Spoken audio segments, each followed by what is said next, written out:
Okay, so both of them will need some kind of a resource, but none of them can continue. A has a scanner but needs a printer. B has a printer but needs the scanner. So this is a typical deadlock. And if you have a unshareable, mutually exclusive sources like printers and scanners, printer cannot be shared, right? I mean, two processes cannot use the same printer at the same time. Two processes cannot use the same scanner at the same time. So they are not shareable. Okay, they cannot be preempted. So there is a possibility of deadlock.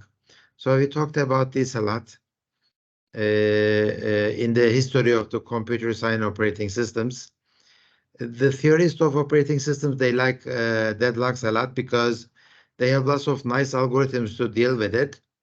But in theory, it is nice to deal with deadlocks, but in practice, nobody deals with it. Actually, nobody deals with it the way the whole chapter talks about.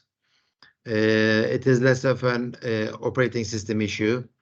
It is more like a database management issue or application management issue, and etc. Remember, I talked about this kind of a cycle detection in Excel, etc. So, so why are we talking about deadlocks then? Because nobody kind of deals with them the way we talk about. Because they are so popular, every operating system book reserves at least one chapter to deadlocks. So without talking about deadlocks, I think it would have been a complete course. That's why we are talking about it. Okay.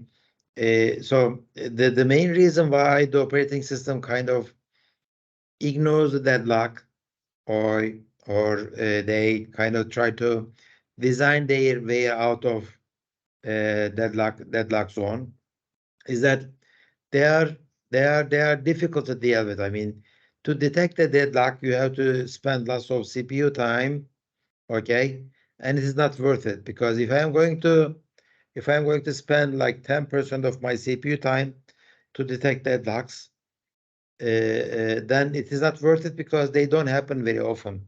They happen, for example, once a month or once a year, etc. That kind of frequency.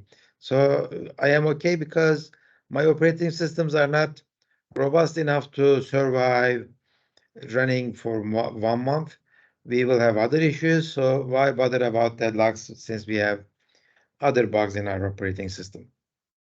Okay, so resources are usually these kind of things: physical devices, printers, scanners, database records, shareable things like the main memory, lockable parts, and they are highly dependent. But what's the definition of the operating system? Operating system manages the resources, right? One task of the operating system is manages the resources. So if there is resources of it, there are resources for our system, then there is operating system, then there could be there is a possibility of a deadlock. Okay, if we can preempt everything, okay, then deadlocks won't occur. If here A gets the scanner but needs the printer, somebody has the printer. If A can preempt the printer that is forcibly take printer from B, then I am all fine. But preemption of printers is not a good thing because if B has printed 100 pages, and if you preempt it, and if B has 100 pages more to print, then everything is wasted, all those 100 pages. B has to start from the beginning. Similar, likewise for the scanner. So some resources are not preemptible. Okay, some resources are not preemptible. CPU is preemptible. It is very nice. I mean, you can stop the process from using the CPU, preempt it and use it yourself and return back to the original process. Okay, but for some resources, preemption is not possible. So if the resource is preemptible, then deadlocks don't occur. We talked about this maybe last time. And let's see some typical examples of deadlock code, for example. Deadlocks won't happen if you have only a single resource. Why? Because if process A is running this and process B can run the same thing too, you lock the resource, you use it and you release it. Okay, there is no holding something and waiting for something else. Okay, there is one thing and you already use it. So there is no deadlock here, and there is no deadlock here either. To see why there is no deadlock, okay, process A and process B says get the resource 1, get the resource 2, use it and release them. B is doing the same thing, okay? There can't be any deadlock between these two in terms of using resource 1 and resource 2. But the same thing cannot be said about between these two. I mean, there could be a deadlock between these two, but I am not saying that there is a deadlock because it may not happen. If process A gets resource 1 and resource 2 and uses and releases it, then after that B starts, there is no problem. But if this is the order, I got the resource number 1, okay, then switch occurred, B got the resource number 2, then switch occurred, A got the resource number 2. No, it can't. Why? Because B has it. Okay, so A is waiting for resource number 2. Now switch happened. B is waiting for resource number 1. There is a deadlock now. Okay, this could happen. Rarely it could happen. If something can happen in computer world, then it will happen. Okay, but deadlock cannot happen in here because the resources are taken in order. So this is a design technique to prevent deadlocks. If you take your resources in order,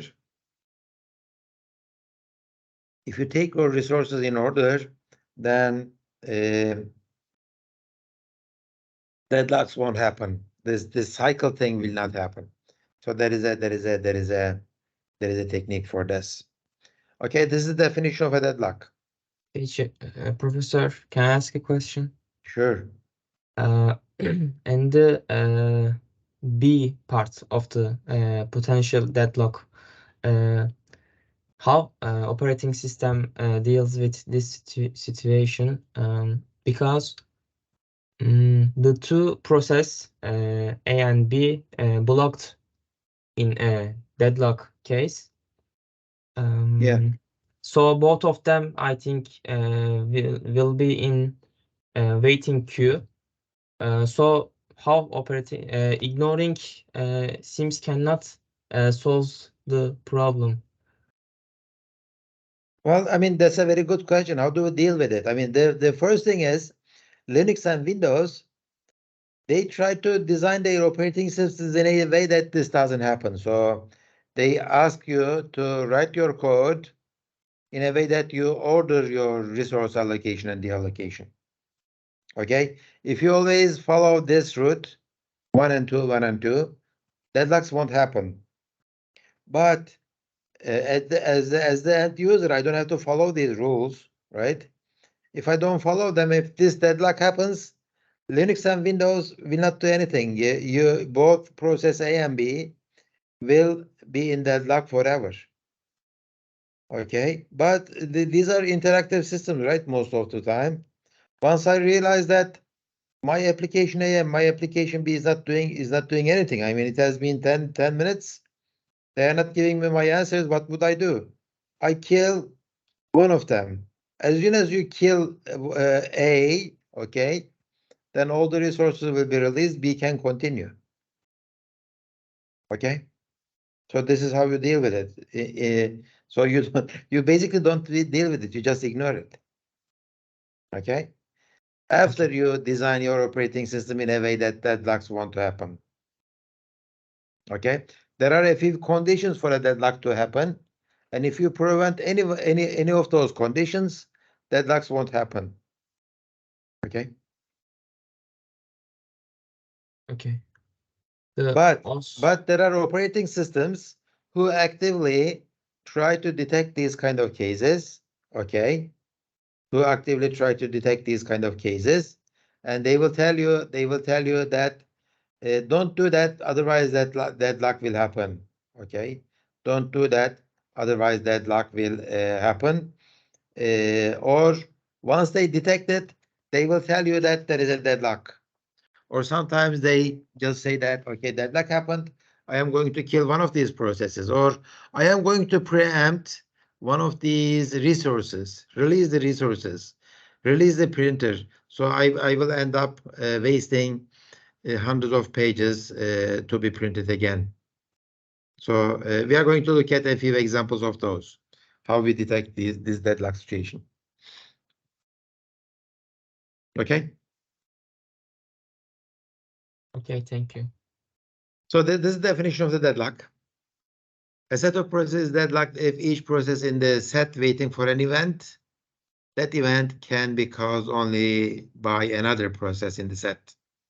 Okay, so all the examples that I gave you, they were all talking about two processes, but deadlocks could be as complicated as this. There are 5 processes in the set, and each one is waiting for something else, but that thing can be caused only another process in the set.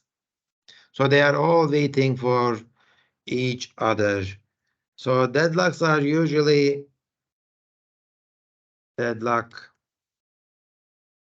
traffic deadlocks. Um, okay, so this is a typical traffic deadlock. This guy is waiting for this one is waiting for this one is waiting for this one is waiting for this one is waiting for this, and this one is waiting for this maybe. So nobody will continue in this case, right? So these 5, 6 is in a set, and they are basically waiting for each other. I guess this one is a better one.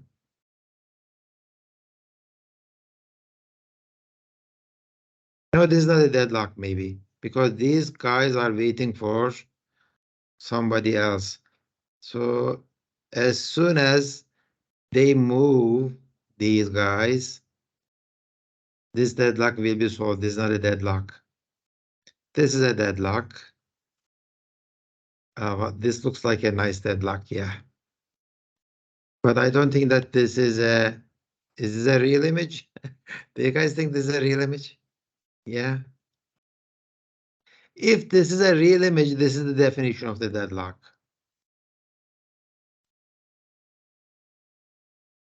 Hopeless deadlock. What would you do? How do you deal with this deadlock?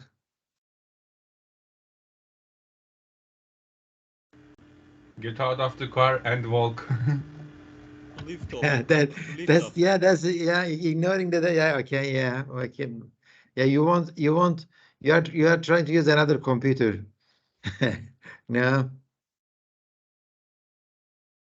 this is what would you do? I would kill this car, this car, this car. I would kill all of those. I would kill all of these. I mean, okay, these. How do you kill them? Of course, we are not going to explode all those cars. I redirect them. I tell them that you are going to move this way. Okay. If you don't want to move it, no, you are going to move it. Okay, I'm going to force you. Once you prevent this part, don't let anybody come into the intersection, and this will continue. Then it will continue. Anyways, these are traffic deadlocks, and these are very similar. And all I'm saying is that deadlocks doesn't have to happen with just two processes in the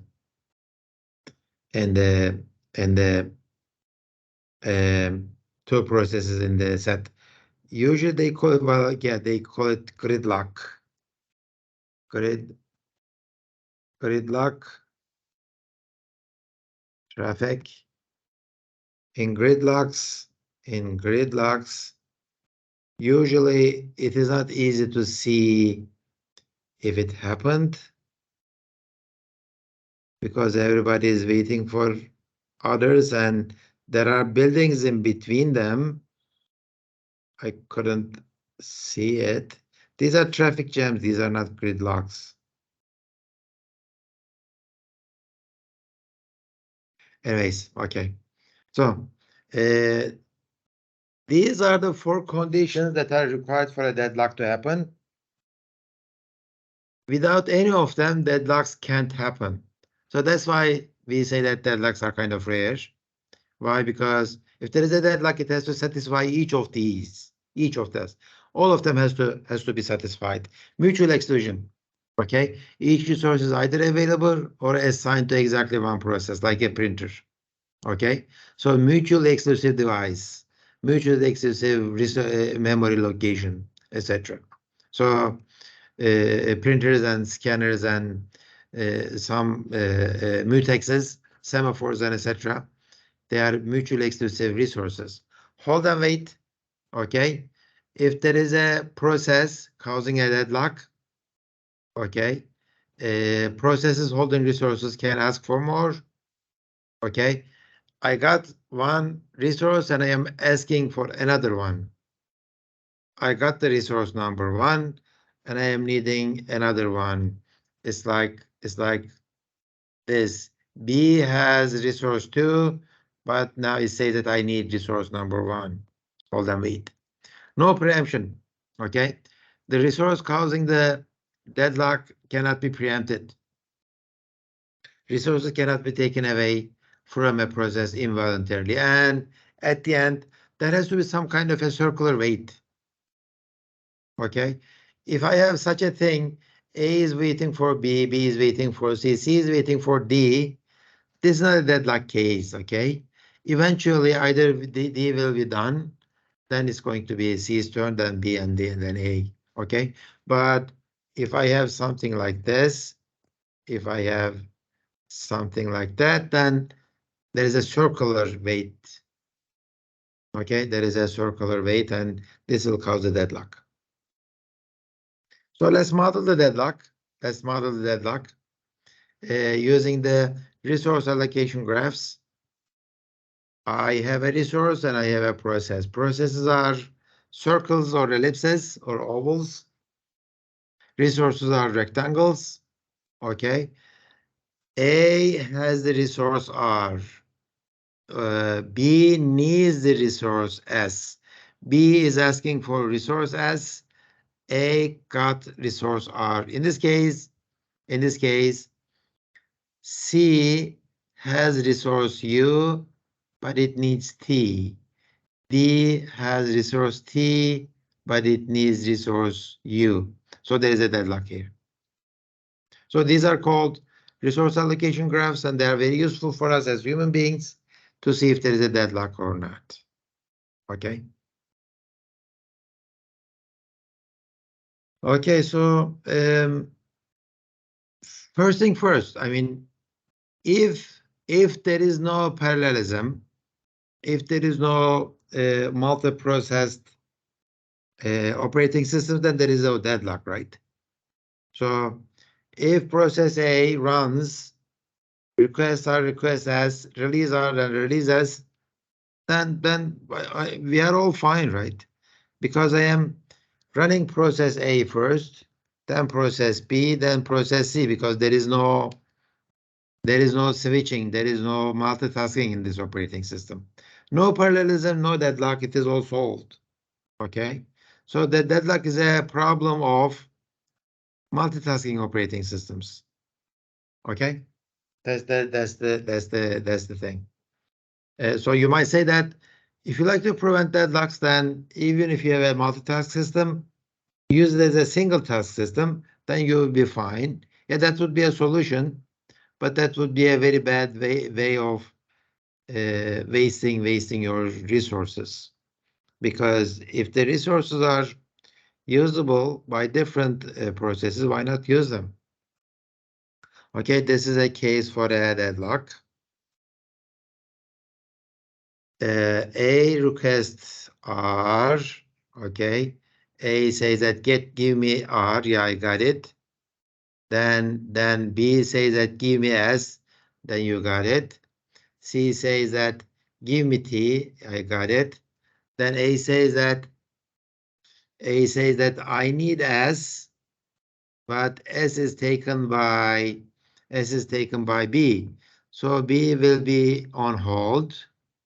Then B will say that give me T, but T is not available. It will be on hold. And C will run, and C will say that give me R, but R is taken. So everybody is waiting for everybody, and they are in the same set. This is the deadlock. So there is a cycle here. If you follow this cycle, then you are in a deadlock. Okay, I'm going to skip some of the stuff, and these are some of the solutions for dealing with deadlocks. Okay, one thing is ignore the problem. Maybe it will go away. If there is a deadlock, then I will ignore it. Since I don't know if there is a deadlock or not, I will treat it as like there is a system hang.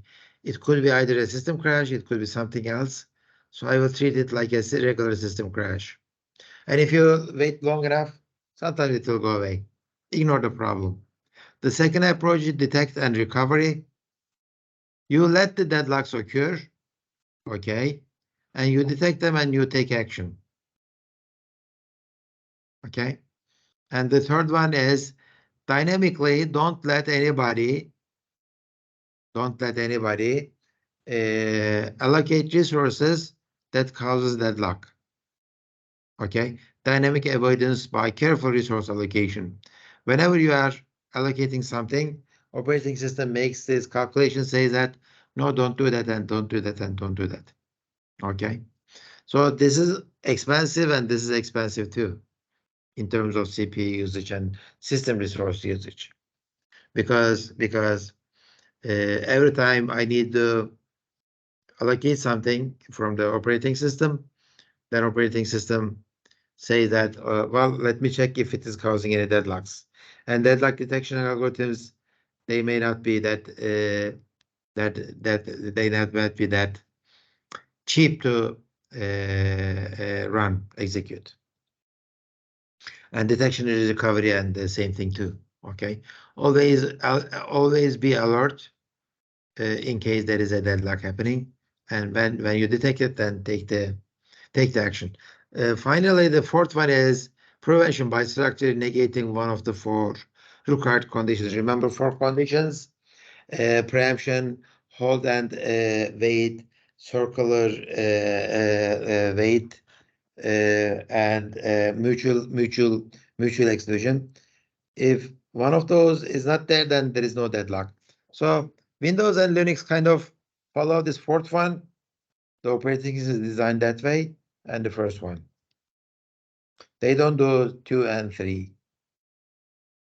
Okay, the first one is called usually the ostrich algorithm, deve kuşu algoritması. People would think that the ostriches are stupid animals. Whenever there is a danger, they stick their head in the sand, which is not true, of course. They don't do that. Okay, they are very powerful animals, and they can crush bones of very large animals like the lions and other predators. So nobody comes close to ostriches near them because they are deadly. Okay, so ostriches, they don't do that, but the name stuck for some reason. If you're not doing anything against that problem, then it's called ostrich algorithm. Okay, so if deadlocks occur once every 5 years, but the system crashes due to bugs occur once a week, then why spend any time on preventing deadlocks? I am crashing every week for some reason, for some bug in my system. Okay.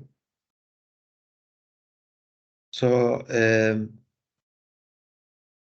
for some reason, for some case bug in the operating system, then it is not wise to spend time dealing with deadlocks.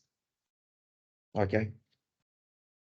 Okay. Deadlock detection and then taking action. The second one, deadlock detection. This is how you detect deadlocks actually, using the resource allocation graphs. Process A holds odd and wants S. Let me get rid of this. Process A holds R.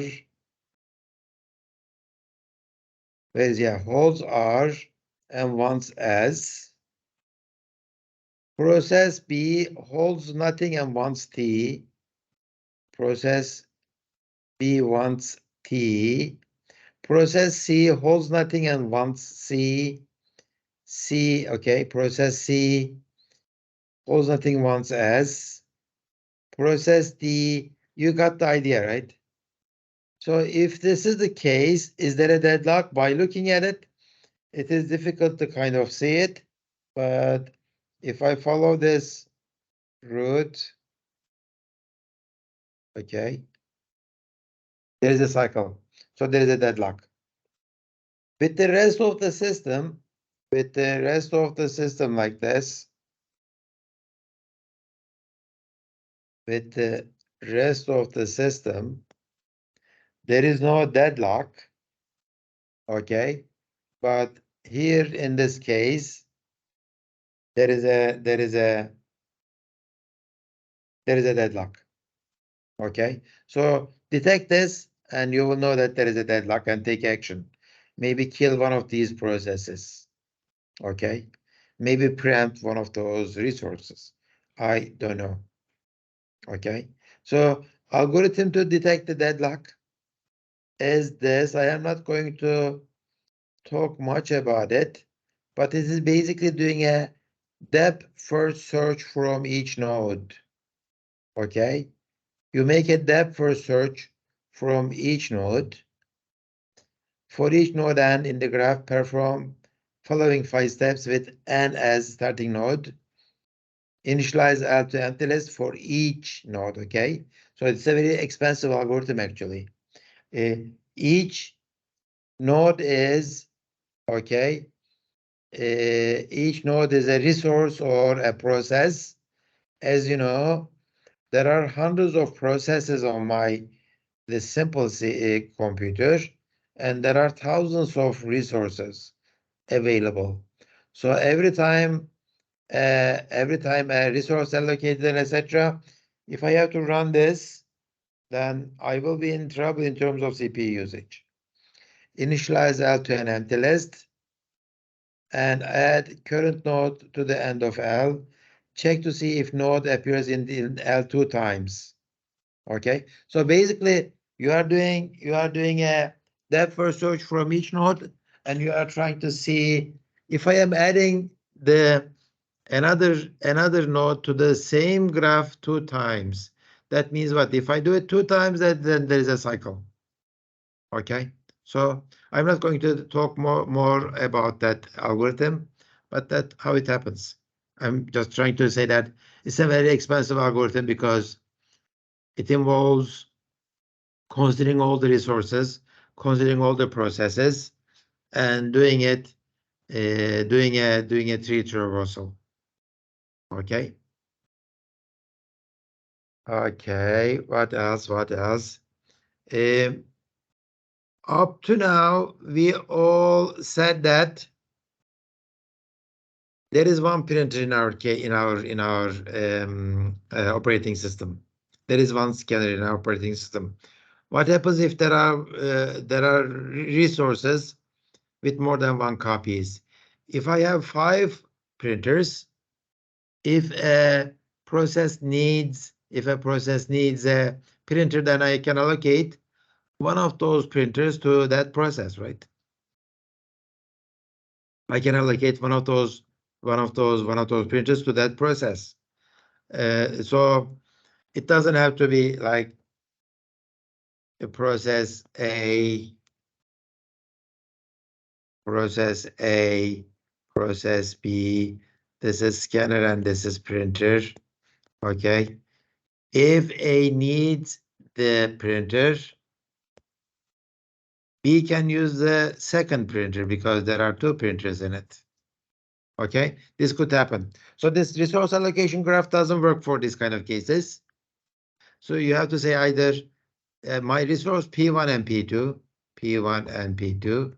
Okay, maybe you could say that, but process A or B doesn't need P1 or P2. They just need a printer. Okay, they don't say give me the printer 1, printer 2, etc. For that, we have other types of algorithms like the current allocation matrix.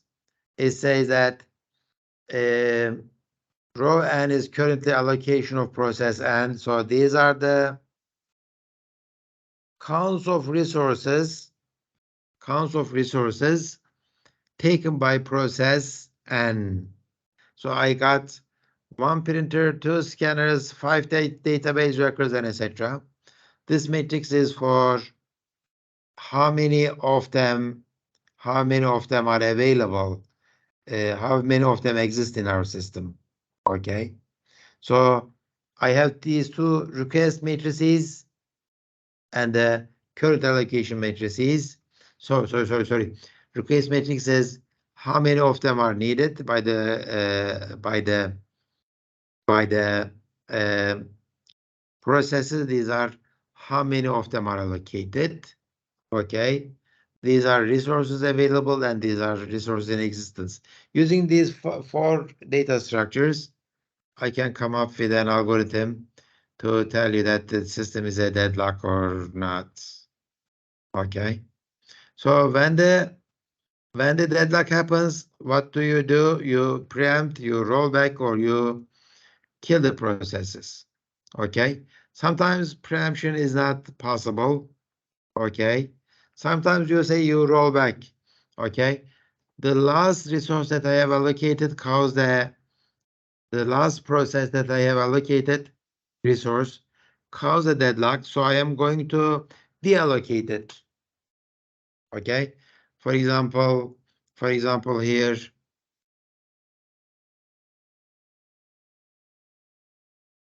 Okay, maybe here, this one, G needs you.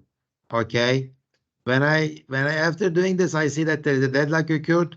I'm going to say that for G, I am not going to give you. Okay, so you hold on. I will wait until U is available. So D will continue and maybe I'm going to release this V2. Okay, so that's called rollback. The worst here that you can do is the killing the processes. Kill all the processes in the deadlock set. Kill only one of them and release the resources and etc. I can do that. Preemption is another thing that if you can do, then it's highly dependent on the nature of the resource, right? So printers cannot be preempted. You already know. We talked about the rollback. Killing processes is something about it is better than restarting, rebooting your whole operating system, right? Okay. Another technique to deal with the deadlocks is the deadlock avoidance.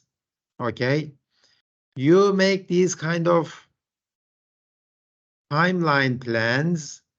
You say that this region here could be a deadlock region. Okay.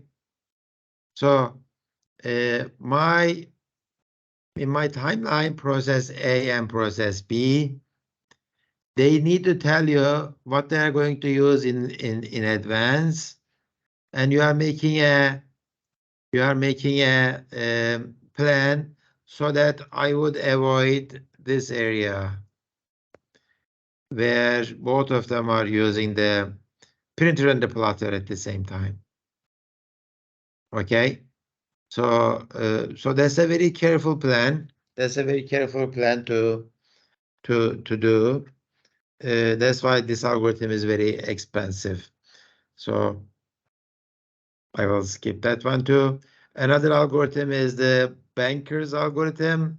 This one, you're going to hear this name a lot, banker's algorithm, when they talk about the deadlocks. So it is a similar algorithm for this one, safe and unsafe states, but this one can deal with multiple copies of the same resource. Okay, so I will skip that one too. As you see, there are many algorithms for detection and the prevention of the deadlocks. That's because you are dealing with the graphs, right? Graphs are very established uh, data structures of computer science. People like working with them, but they are not practical. I mean, using these kind of structures to deal with the deadlocks is not practical. So the theorists of the operating systems and deadlocks, they like to work on this, but they are not practical. So I don't want to spend too much time on it. That's why. The only reason I am talking about this is because it is very popular. Okay, maybe I should stop at this point to get, or maybe I just finish this up, finish this chapter, and we will start the next chapter. So this is, remember those four, 1, 2, 3, 4 conditions that has to happen for a deadlock to occur: mutual exclusion, hold and wait, no preemption, circular wait. So these are the simple design stuff, design criteria to prevent any of them. Mutual exclusion. For example, the printer is a mutually exclusive device, right? So if you use a spooler to print jobs from the printer, then it won't be any more mutually exclusive. Whenever you want to use a printer, you submit your file to the spooler and it will be handled by the spooler. Okay, so that will prevent any printer-based deadlocks. Okay, hold and wait. You can do this from the beginning of your process initialization. You ask for all the resources at the beginning of the process initialization. If you get them, all of them, then you are fine. If you don't get one of them, then you cannot continue, right? So you release all of your resources. Obviously, this will prevent deadlocks. Obviously, it's very inefficient too, okay? Because I may not need all of those resources at the same time, but it's a solution. No preemption, take resources away. Just stop printer from doing whatever it is doing, waste papers, kill forest, and etc. That's a solution. Circular wait, order resources numerically. If I have 5 resources, R1, R2, R3, R4, and R5, always allocate them in this order. If you allocate them in this order, then there won't be any circular dependency. The thing is, I have so many resources. I have tens of thousands of resources, sometimes millions of resources, and ordering them may not be that practical. Okay, so what did I say? Usually the Windows is and Linux is designed in a way that, okay, it uses lots of spooling. It uses this prevention of the circular wait, ordering the resources numerically, and rest of them just ostrich algorithm. Okay, another deadlock related topic is live lock. Let's look at this one. Acquire resource 1, acquire resource 2. So recipe for a deadlock because they are acquiring different resources. It wants to say that try to get resource number 2. If you get it, okay. If you get it, then continue, then release. If you don't get it, if you don't get the resource number 2, It is very smart. It says that release it because I don't want to keep resource number 1. Wait a fixed time and get the resource number 1 again and try to get the resource number 2. So it is not holding and waiting. Whenever it doesn't get the resource number 2, it releases it, it waits and it tries it again. Okay? But if B is doing the same thing, process number 2 is doing the same thing, they will do exactly the same thing. Get resource number 1, resource number 2, try, I failed, I release, wait fixed amount of time, acquire again, and try again. So this is called not deadlock, but this is live lock. They are not going anywhere. They are doing the same thing over and over again.